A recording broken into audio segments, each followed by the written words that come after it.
Yes, Dr. Iqbal, wa alaikum salam.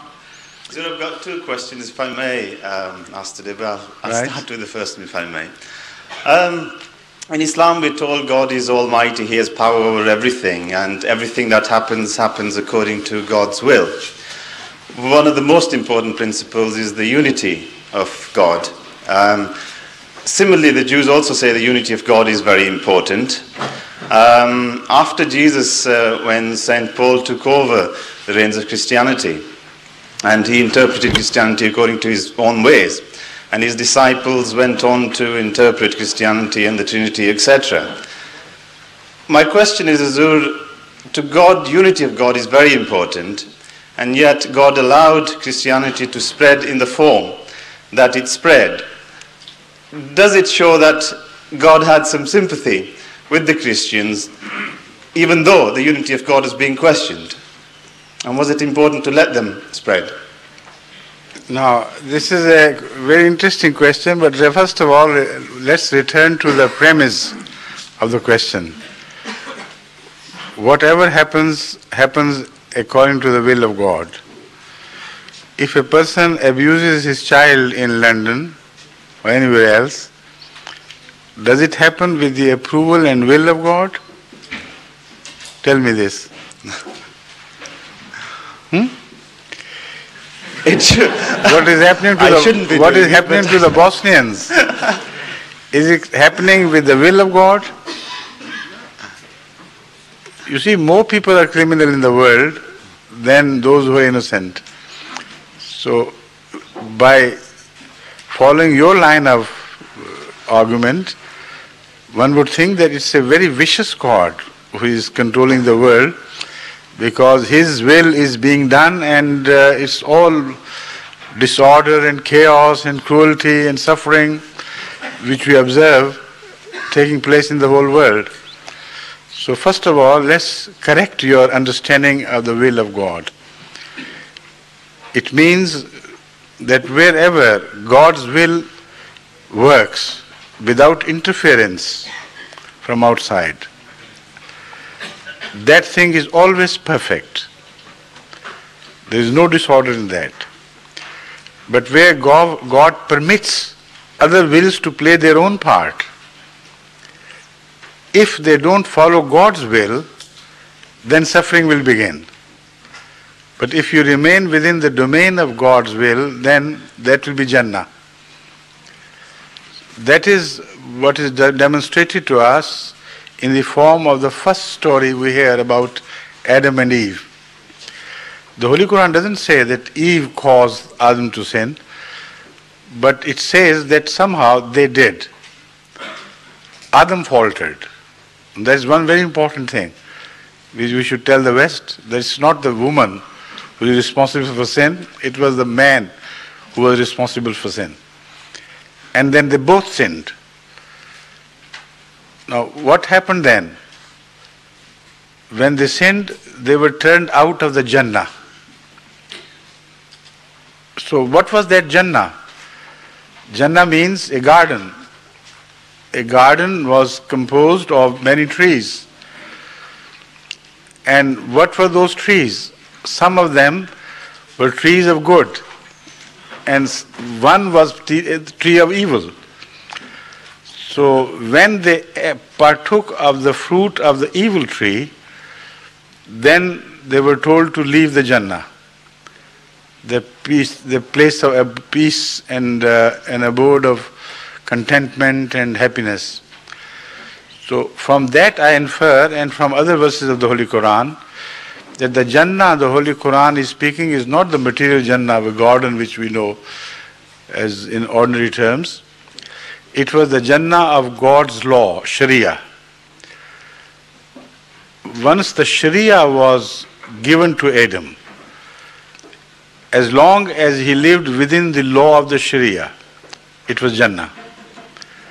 God's will was in action, it was operative. When he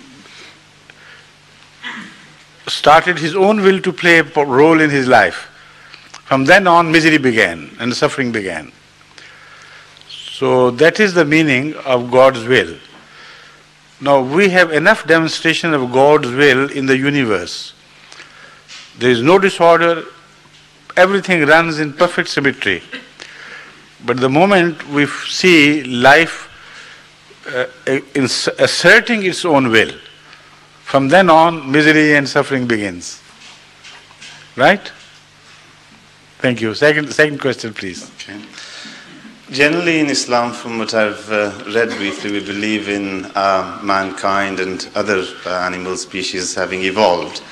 Can you just clarify for me, Huzur? Is it assumption that everything had its separate or neo-Darwinism or Darwinism assumes that mutations occurred and there were interspecies changes? In Islam, from what I can gather, everything had its own beginning, separate development. I don't look at it from that point of view. There are two possible views existing on the way evolution took place. Number one, that chance was the god of evolution. At every throw of dice, something happened. And somehow or the other, that which was orderly began to follow by chance, until billions of chances took part in pushing the life forward on the path of evolution and improvement. That is the theory of those who believe in blind evolution. The other are like Christian scholars who believe in the theory of Genesis. They believe it didn't happen like that. Everything which was born exactly as we find it today. Man was given the shape of man right from the very beginning. Apes were given the shape of apes right from the very beginning. Worms were created as worms.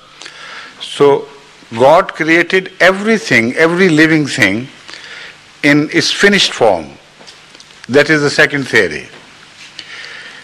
According to the Holy Quran, everything in life evolved, but evolved with a design.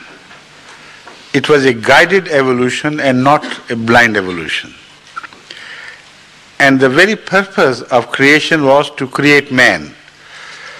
So before man reached that stage of perfection, or life reached that stage of perfection, where we could call it man, whatever was created, it was still man which was being created at an earlier stage. For instance, the Holy Quran mentions the creation of man also in the form of vegetation. وَأَنْبَتَكُمْ نَبَاتًا. He raised you like vegetable, in vegetative form. And then the Holy Quran speaks of a period in the history of man where lam yakun sham mazkura. He was, but he was not worthy of mention. So many old commentators also, those commentators who are truly holy and who have divine guidance, if not in so many words, but in a sense of protection from evil thoughts and things. If you read the commentaries of those, some of them have reached this point, have reached this, the underlying message. They say it seems, I have read in one commentary, it seems that God is referring to a period in the history of man where he was in some form completely, not completely, but in some form, so insignificant that you could not mention him with any pride. So because they had no idea of evolution, so they inferred from this that perhaps God is speaking of earlier stages of animal life when he was closer to beasts.